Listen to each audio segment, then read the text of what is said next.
Okay, question 4. We're asked to look at quite a short section here, lines 44 to 54. And we're asked what we think and feel about the narrator in these lines. And it's about tracking what the narrator does and says and kind of working out what we think's going on with the narrator's thoughts at that point. So not an easy one because it seems to be describing the tiger, but what you have to remember is it's the narrator who's describing the tiger, and we have to comment on probably what the narrator's thinking and how he's coming across at that point as he's describing the tiger.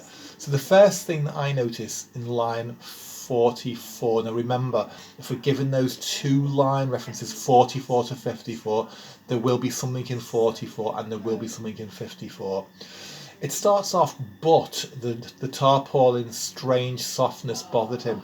So you've got a changing attitude.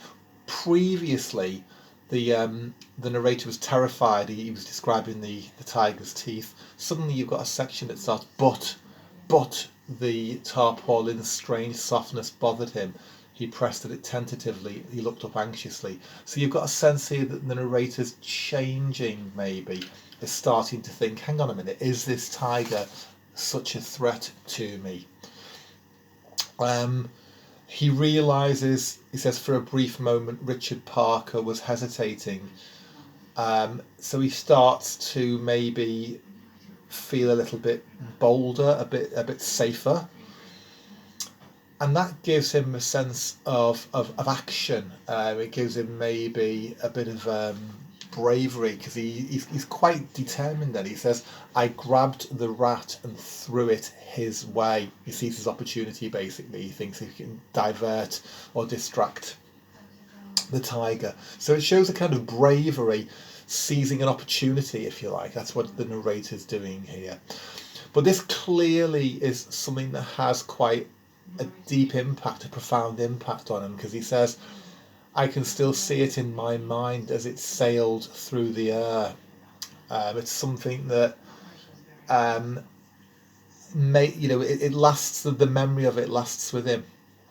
Whether it was because it was a dramatic moment, whether he felt guilty about the rat, possibly. Because even the way it's described, it says its outstretched claws, rigid tail, its tiny body. Maybe he feels a little bit of pity for the rat. And the way it's described, it says it disappeared.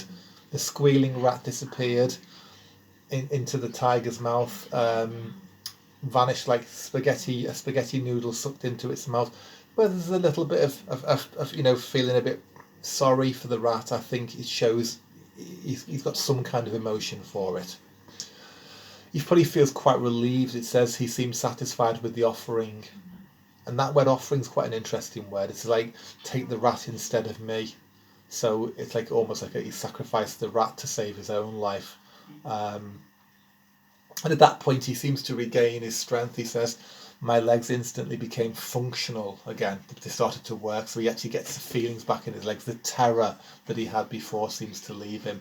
And he becomes quite sort of active. He says, I leapt up and raised the locker lid again to block the open space between bench and tarpaulin. That verb choice, I leapt up.